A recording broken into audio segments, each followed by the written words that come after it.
RBB Morning Show, the coach, mentor, marketing, and social media strategist you need each and every morning. RBB, a live morning talk show that gives you the ability to get the coach you need, strategist you wish you could afford, social media manager and strategist, marketing strategist, project manager, certified OBM, VA, business startup strategist, profit strategist, web strategist, email funnel strategist, sales page strategist, PR strategist, time management, mindset, and overall business development strategist. We answer it all. With over 25 years of business experience, both in corporate and small business worlds, we really can answer it all. Good morning, everybody. Happy Friday. It is September 20th. We are a little over halfway through the month. I can't believe it. It's flying by.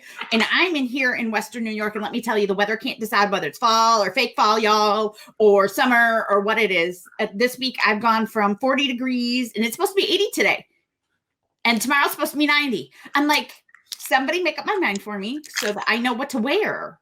Yeah, I'm in Central Alabama. It's still hot. I just don't know what to wear every day. And today is the morning of accidents for me. I dropped a coffee cup and broke a coffee cup this morning. Spilled coffee all over. I dyed my hair this morning and realized when I got out of the shower and was getting dressed that my whole entire back is purple. The hazards of dyeing your hair purple. I tried a new hair dye. We'll have to see how I like it. And then I've got to tell you all about this. I do not understand why somebody just took the time to do this. About a little less than 10 minutes ago, had somebody call my cell phone. And it was a phone number I didn't recognize, but I'm expecting a call from somebody out of state today. So I picked up the phone. This person, and it was a woman, ripped me apart for being a horrible person that's lying to people online and teaching you things that aren't true and sales. That's not how you do sales. My sales show last week really pissed a lot of people off. I don't understand. And very angry and called me lots and lots and lots of nasty names.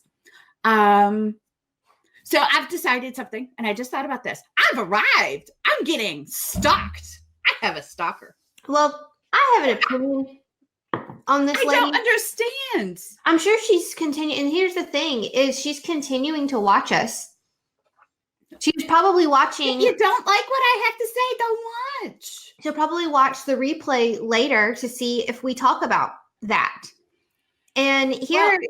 Thank you for stalking me, because I have arrived. That means I'm awesome. So I'm done talking. I don't want to talk about it anymore. I'm done talking about that. I'm going to say that she's a coach, because all the people that are getting pissed off are all of these fake scamming business coaches, and they're pissed off that you're actually like making them look bad. So she's going to call and say something because they're that insecure. It's crazy. All right, we can move on.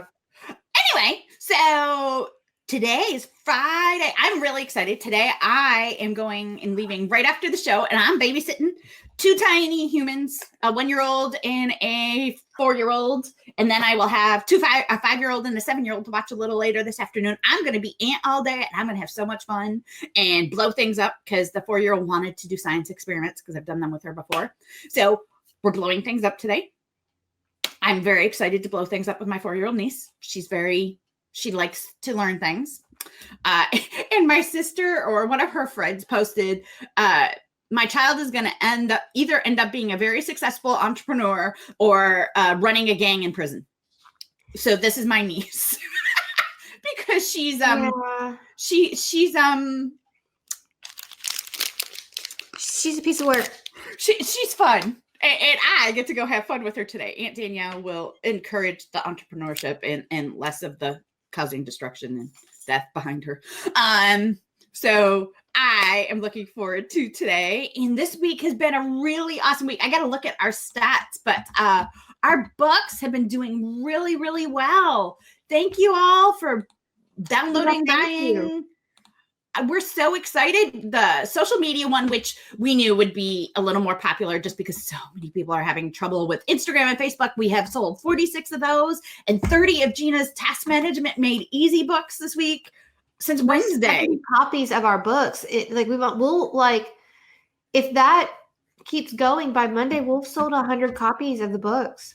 So I'm super excited. Oh, thank you. We have been very excited, and I have another book coming out that I'll probably release to you on Monday more about social media. It's the next in the series of that book to really dive into the nitty gritty of what each platform is for, and I cover them all of them all. Yeah, so that's coming out next week. I'll have one coming in 2 weeks on onboarding your client and setting boundaries from the beginning with your client.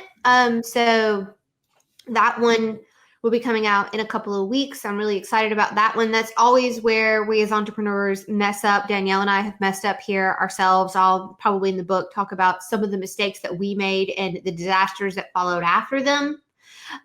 Just to let you know how important these things are to have these boundaries and then to maintain them.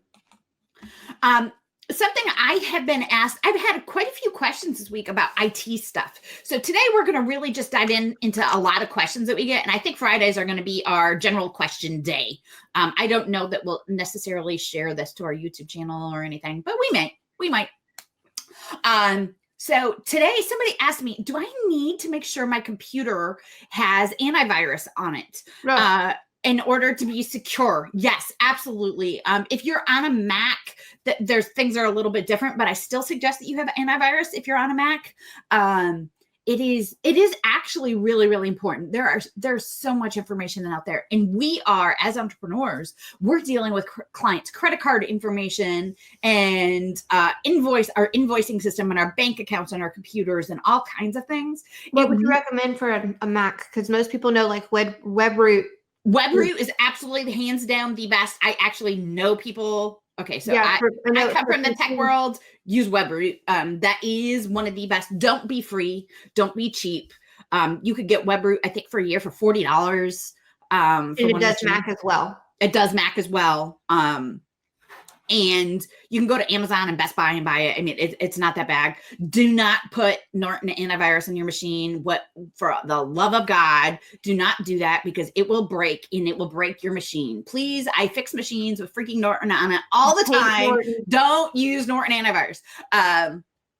But yes, securing your machine is actually super important, especially with all that we do. Good morning, Sandra.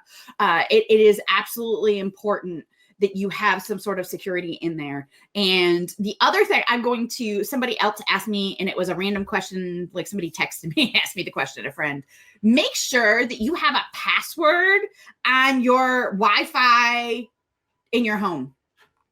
If you are an entrepreneur, that is super important, because if you have that open to the world, especially like where I live in the middle of nowhere. Nobody's going to stop in the middle of the road and use my Wi-Fi. That's just not going to happen. However, if you live in an apartment complex or with houses close to you or whatever, people can easily get to your Wi-Fi, which means they can get to your internal network. It's not hard. My son, at 5 years old, figured that out. Yes, he's a genius, but that means if a 5-year-old can figure that out, it doesn't take much. And there are YouTube videos on how to hack people's networks. So, I mean, be very, very careful. Make sure you have at least that level of security. I have much more. I have firewalls and routers and all kinds of things. I've got 3 levels before somebody can even get to a computer in my house, and then 2-factor authentication on every machine in my. But I'm an IT pro and I'm paranoid. So, because I also have a lot of friends that are IT pros. I know them, and I know what the crap they get up to. So it is really important to make sure that you're securing yourself, especially as a business owner. And if you are using Google Drive or Dropbox, all of those things, for the love of God, have a good secure password on that. And a good secure password is a minimum of 10 characters, and do not use password 123. Do not use your daughter's name 123. Use something that's actually secure. Do not use your business name in any of your passwords. And I highly suggest you use something like LastPass for tracking your passwords and keeping track of them. Yes, LastPass has issues here and there, but it's still a heck of a lot more secure than just having them on your desktop in an Excel file or something. So yes, secure your machines, people. It is very, very, very important. And a lot of small business owners don't really necessarily think of that as being so important because you're just on your own. But think of all of the client things that you are touching every day. Are you logging into a client's website? Are you logging into your own bank account from your computer? Are you looking at your Dubsado with people's credit card information and personal information and passwords to their stuff? That means that you do need to have that level of security on your side before you're touching all of their stuff. So it is really, really important that you do have that in place.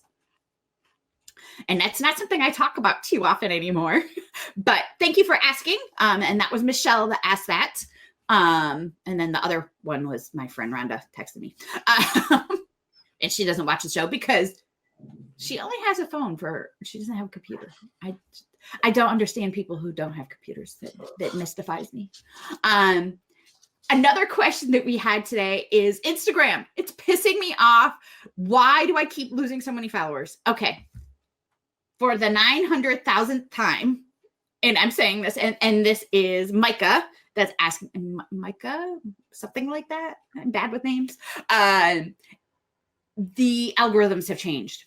Instagram algorithms have changed drastically. Facebook algorithms have changed drastically. And part of what Instagram is doing is they are clearing out spam accounts. So anything that anybody blocks or doesn't like for any reason, I hope your competitors don't do that to you because the chances of you getting your account banned are very high right now with that. There are also any accounts that haven't been touched in over 2 years, they're deleting all of those. So if you're somebody that's been on Instagram a long time, and if you had a lot of followers, just to give you an idea, 2 weeks ago, I was up over 8,000 again for my followers, and I'm down to 6,400, and they all disappeared in less than 24 hours. So it wasn't like they've been slowly disappearing. Instagram is when something like that happens and you lose that many at once, it's very obvious that Instagram is doing something on the background. That is not somebody else doing something on the front end, like a few people unfollowing you. I mean, I get 10 people here and there that you'll see a fluctuation of 10 people from day to day. But thousands, that's Instagram doing that. The other thing that Instagram is doing is they have gone through and influencers who are talking about lose weight fast, use my coupon code to lose weight now, all of those things. Gina sent me a news article yesterday. Yeah, I think it was in was it CBS News?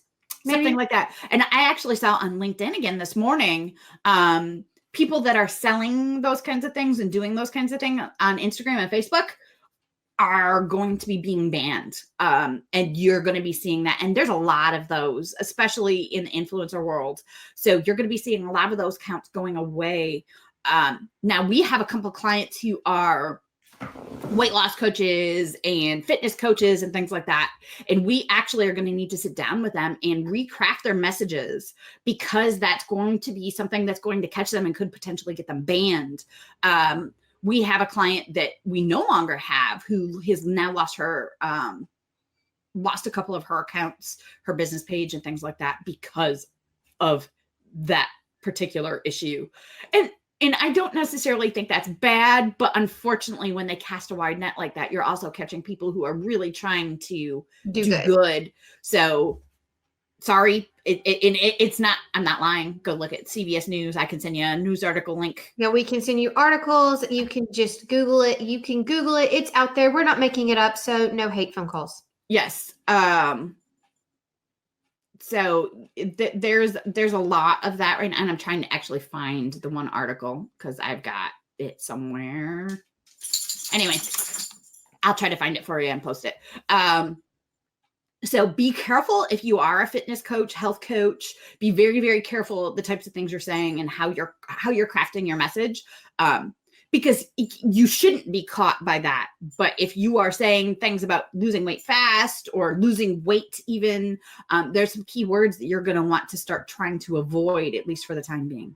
Yeah, because they'll hit and get your account flagged. There's a lot of interesting things going on in the world of social media and marketing. I've seen a lot of articles popping up lately, especially from like the PR side of the marketing world, basically talking about how influencer marketing is dying. Like it's dying and it's going away. It's like kind of like run its course. It'll take a while for people to really see like the effects of it and for it to be gone altogether, but you're going to be seeing big shakeups like this. In influencer marketing, there is a section of influencer marketing that has always worked and will always work. I mean, Kim Kardashian, she talks about something, it's going to work. But and I'm calling them micro influencers because they don't have they're not a celebrity. They're not a celebrity with a TV show or something like that. Yeah, there's celebrity YouTube influencers, Instagram influencers, Facebook influencers. There's celebrity endorsements, and then there are the social media influencers. They're two totally different things. So it's those things are going to be going away, and they are dying. They've been dying for like 6 months or so, and it's getting more and more so. And part of it is, I mean, I've seen this week like 10 different posts about somebody hiring an influencer and being scammed by them, taking their product for free or taking money and their product for free and then not doing what they were supposed to do. Unfortunately, there's a huge rash of that. And it's bad. So it's dying because of the amount of scamming out there, unfortunately. But it's also dying because it's inauthentic. When a celebrity endorses something that's not their own product, you know that they just got paid for that. You already know that. It's nothing different. Influencers try to come off like they love this product and they want to promote it and no, they just got paid for it too. It's the same thing. It's an endorsement. It's not an influence. Now, I have a product that I use that I have a sponsorship for now because I love the product so much. And it happened because I kept mentioning their product online all the time, not because they reached out to me to have me use this so that I could get paid. And I get paid when somebody orders something under my affiliate link. That's the only thing I get paid for because I love the product. And it's not about me earning money off of it because I'm going to use it no matter what. I don't care. And that's a very different thing. And there's very few influencers out there who do that. Now, I am an influencer in the tech world. None of you see any of that because I don't post under any names that you would all know. I don't write under any names that you would all know. And it's posted on places none of you would all go to. Like, let's be true. And I get paid to do that but I have an agreement with every single one of those that I get paid to break that stuff. I want to know that it's actually going to work. And if I don't like it, I won't write about it. And that is in my contract with each of these. And that is how a traditional influencer would work. If you don't end up liking the product, you return it, whatever, but you still get paid for your time because you have taken your time. So there are some different things out there that are still going to exist. Just be careful when you start seeing things, influencer stuff, because unfortunately, a lot of the time it is a scam. And that's actually one of the reasons why influencer marketing is starting to die. The audience started picking up on people, like the influencers were saying they loved a product just for a check and that they weren't honest reviews. And so that's like, people don't really trust influencers anymore because they think that they're just saying they like something just for the sake of it being a check. Like, which, you know, is sad. That sucks. But I mean, you know, if somebody is waving $50,000 in your face to say, hey, I love this face wash. It's the greatest thing I've ever seen ever in my life. Wouldn't you do it? Yeah, I would. Well, and also a lot of influencers were supporting each other and they were the ones liking each other's stuff. It was a huge group of influencers in order so they could be influencers. So influencers were influencing influencers, but not the correct. So yeah, for the people trying to get influencers to do anything, it's a big scam. So there's a lot of that too. Okay, so next question is, I'm having a hard time getting people to like my Facebook group. How do I get people into my Facebook group? Really, you need to treat your Facebook group as a piece of social media that you are promoting.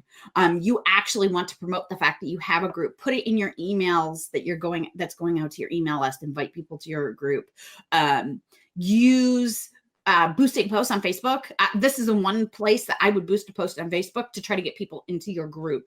I don't talk about boosting very often because it's stupid, but this is one case that would work very well. Growing a group now is actually a little harder.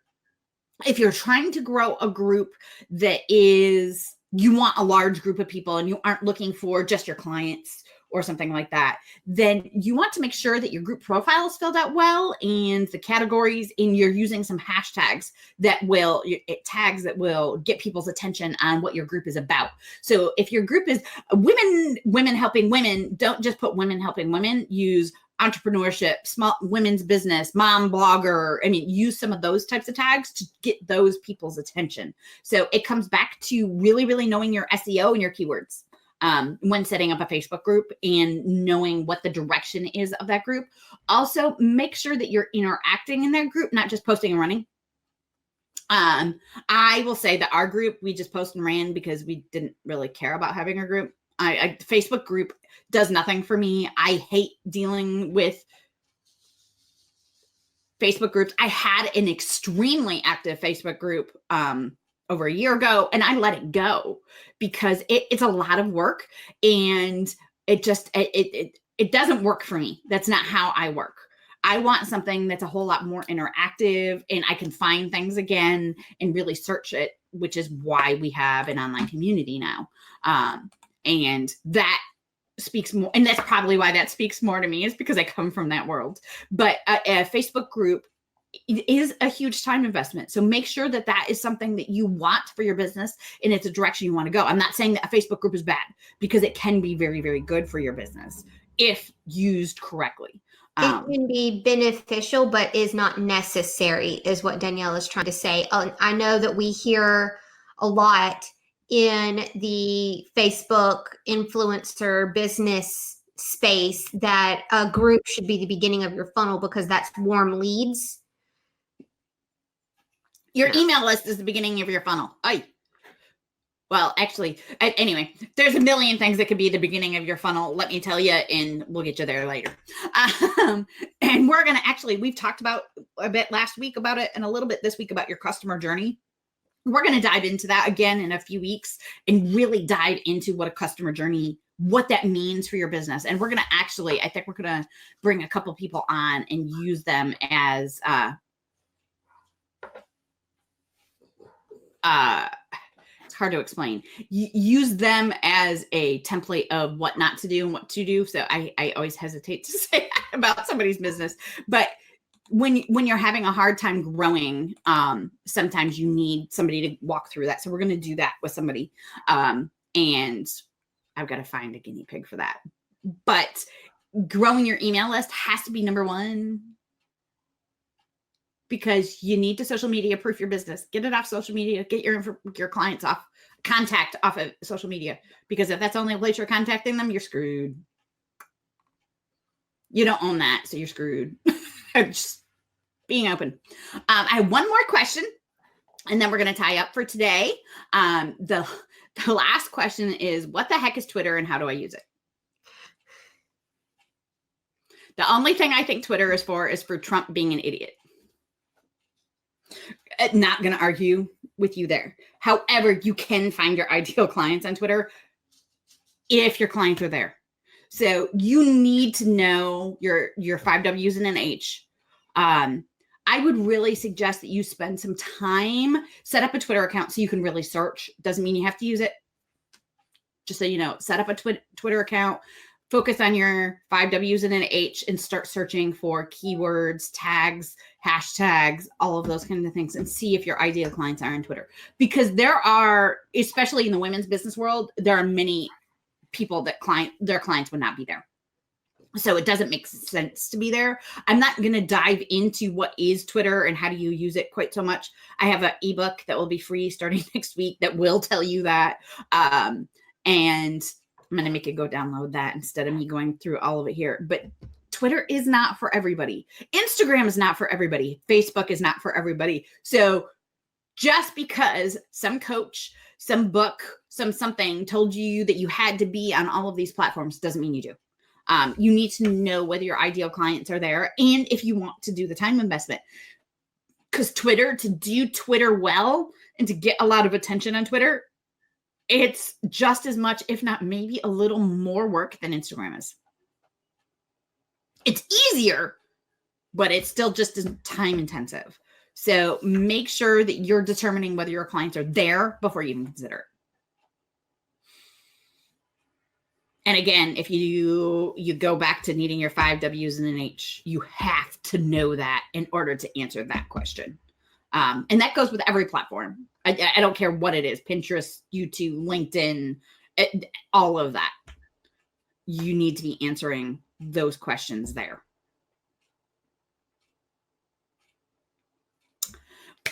That is it for today. I hope you've had an amazing week this week. We've been talking about rebranding all week, and we went through 3 steps that you need to include in your branding if you're rebranding your business. And I actually had a good coaching call with Sandra yesterday talking about this a little bit more. She was asking me a lot of questions. So if you have questions, come on over to the Become Limitless community. We are happy to answer them anytime. We love answering your questions, and any questions that we answer are just like we would answer for our coaching clients.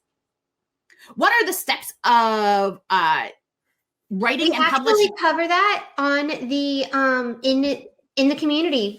We went over that. There is a thread about it. So if you want to come over to the link that Danielle just dropped, I actually will I just dropped the link to the community as general, but I will send you directly to the thread on publishing an ebook. Yep. So come here and then ask us all your questions and everything there. So, Francine, thank you for joining us. I think this is the first time I've seen you here. This is the first time I've seen your name. So hi, welcome. Publishing an ebook, I am going to go over a little bit because we got 4 minutes. It is actually pretty easy. There's really no excuse to not do it. The whole process of it is pretty easy. The most difficult process is having somebody edit, writing, getting your thoughts out on paper and having somebody edit it for you. I'm actually going to start another thread about publishing an ebook, the writing process of an ebook. I'm going to start one for the writing process of a regular book as well, because I'm going through that process right now with Hay House and now Forbes. To be writing a couple books, and they're very, very, very different processes. So I will be sharing that and sharing my journey over on the community. So I hope you join us. And if you have questions, please feel free to ask any questions over there. My writing process as well, because mine's a little different than Danielle's. Everybody writes a little bit differently. I have somebody that I know that will sit down and knock out a 3,000 word book and not edit it and not do anything and pop it up on Amazon in like 2-3 hours. Yeah, I can't do that. It takes me. Danielle and I are both too ADD, and I get squirmy and have to. I am too much of an engineer, and I overcomplicate everything I do. Yeah, I just can't sit still that long. Well, thank you for joining us, Francine. Yeah, so we I can't sit still. Like, that's my problem. Is I have to look. I have to outline it and then number my chapters and then divide it up and chunk it out over the course of a week, because I cannot sit still. And it will reflect. It is very reflective in my writing when I'm it's obvious I was ready to get up. I am I'm very ADHD. But when I get hyper, I'm one of those people that when I get hyper focused, I can knock a lot of stuff out. And where I get hyper focused is I take my iPad and I go to the bar while my husband's band is setting up and doing sound check and playing. The band members get very, very angry with me because I could be sitting in the back of the bar. If I feel like I can hide, there's enough people in the bar I can hide. I will go find a corner, usually at the back end of the edge of the bar, and I will sit and I will write for 2-3 hours while they're playing. And that is where I do my best writing, is in that chaos. And Gina could not do that ever. I have really severe, and I'll talk about this one day because I'm not the only person, but I have, due to past traumas, I was not always this way. It's just been the last few years. My anxiety is very severe, and I can't be in large crowds like that without having a full-blown panic attack. I'll get over it, but the leading up to getting over it is I'm in pure terror. So I could not sit in a corner and write, let me tell you.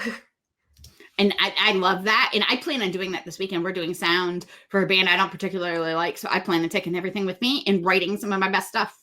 So everybody's process is that, a and I'm different. nosy. So like once I calm down, I am such a people watcher, you guys. Like I am so nosy. I come up with full storylines for complete strangers, like I was at a concert not too long ago, and I saw there was this lady living her best life down by the stage. I was like, you go girl, but it is obvious that you really enjoyed the 70s and the 80s. And she's like 25. So yes, there's always somebody. And I think Gina lives vicariously through the videos and the pictures I take while I'm at the bar a lot. Because I do between my husband and I doing sound, my husband playing drums in some bands and guitar in bands, and me singing and playing bass in others. I'm always in a bar doing something. And I'm not there drinking very rarely. So I'm there having fun, but I'm working. So that is some of what we'll be sharing, and we'll be doing a lot of this over the community. The community is completely free. We no longer do one-on-one coaching. Mm-hmm. I have a couple coaching clients I will continue to have because they've been with me for a while, but we have decided that we want to offer what we did through our business and marketing strategy and all of that coaching through the morning show and through the community. And so we will be answering the full questions just like we would for a paying client over on the community. So please drop by, ask questions. We are here to support you, and we look forward to getting to know all of you. Have an amazing Friday. Remember to rise, become, and be everything you can in your business and your personal life today. And remember to relax a little this weekend. And yes, believe it or not, me being in a bar is very relaxing for me. So yeah, like look for ways to get out of the house if you're basically a hermit like I am. Just find ways to enjoy. The fall is coming. It's like the fall is one of my favorites, mainly because the southern heat is like gone, but it'll be November, so I still got another month and a half of this. But our leaves are turning, and it's going to be 90 this weekend, so I get the best of both worlds. It's hot. My plants outside are just toast. I gave up. Have a great weekend, everybody. See you later. RBB Morning Show, the coach, mentor, marketing, and social media strategist you need each and every morning.